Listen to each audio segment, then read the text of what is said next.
وقل رب زدني علما وقل رب زدني علما.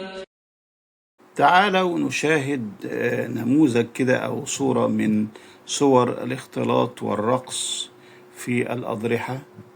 هذا اختلاط ورقص بالطبل والموسيقى عند ضريح أبي الحسن الشاذلي.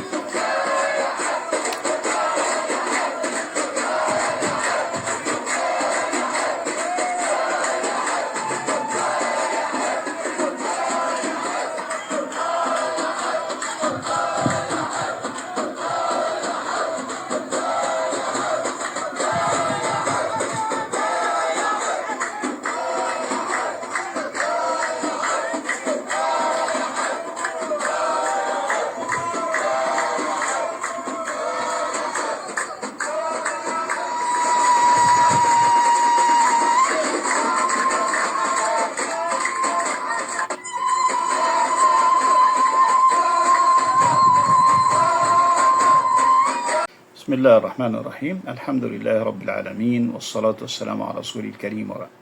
كما رأينا يعني اختلاط ورقص ورجال ونساء وزغاريط وموسيقى وطبلة وزميرة، وأنا مش عارف صراحة بيقولوا إيه، بيقولوا الله حي ولا بيقولوا إيه، يعني مش واضح لي، يعني لكي لا أفتري عليهم شيئا لم يقولوا. لكن هل هذا يعني دين الله؟ هل هذا يعني ما جاء به النبي صلى الله عليه وسلم؟ ألا يوجد من أهل العلم ومن المشايخ ومن أهل التصوف الحقيقي اللي هم لا أعتقد أنهم صاروا موجودين اليوم، فهم صاروا يعني أندر من الكبريت الأحمر.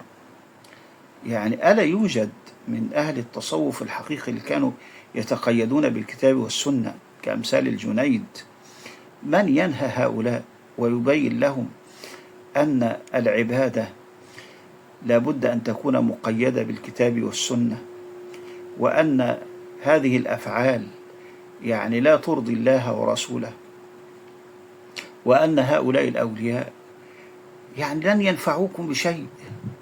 هذا هو الأهم. يعني هؤلاء لماذا اجتمعوا عند هذا القبر أو هذا يطلبون منه؟ هو نفسه لا يملك لنفسه شيئا.